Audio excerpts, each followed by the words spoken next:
गहरी रात थी। चारों ओर घना सन्नाटा पसरा था। जंगल की पगडंडी पर राजा विक्रमादित्य अपने मजबूत कंधों पर बेताल को लादे बढ़ रहे थे।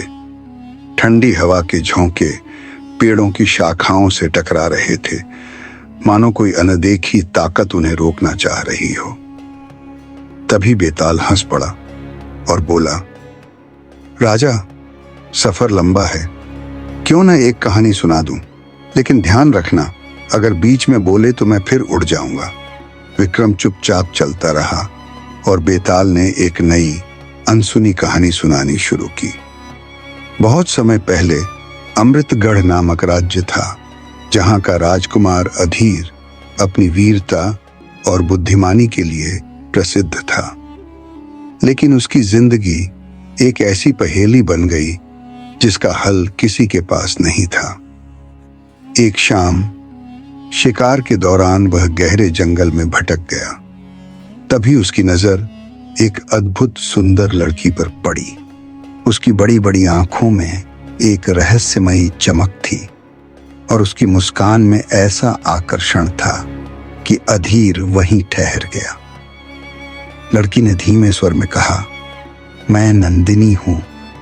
अगर तुम मुझसे सच्चा प्रेम करते हो तो 7 रातें मेरे साथ इस जंगल में बिताओ। अगर तुम जीवित बच गए तो मैं तुम्हारी हो जाऊंगी। अधीर, जो हर चुनौती को स्वीकार करता था, झट से तैयार हो गया।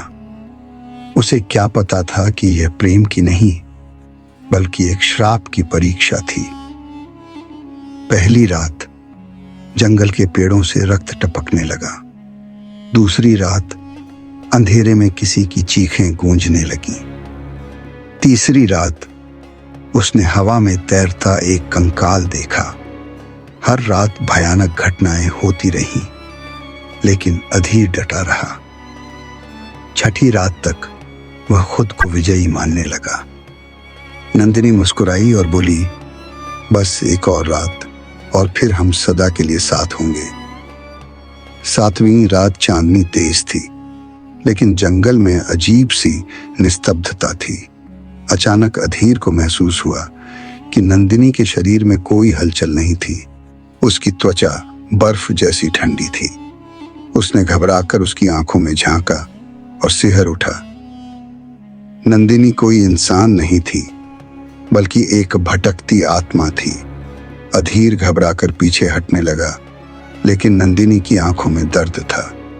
उसने धीमे स्वर में कहा, मैं पिछले जन्म में छल का शिकार हुई थी। मेरे प्रेमी ने मुझे धोखा देकर मार डाला था।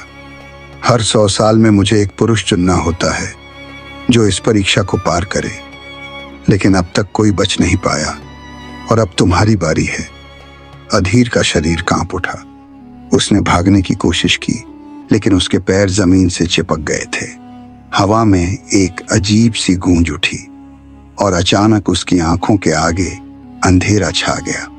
जब उसने आखिरी सांस ली तो उसे महसूस हुआ कि उसकी आत्मा धीरे धीरे शरीर से अलग हो रही थी।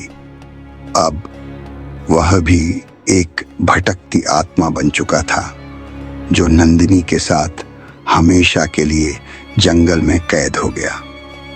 इतना कहकर बेताल हंस पड़ा और राजा विक्रम से पूछा, बताओ राजा, क्या यह प्रेम था या सिर्फ एक श्राप?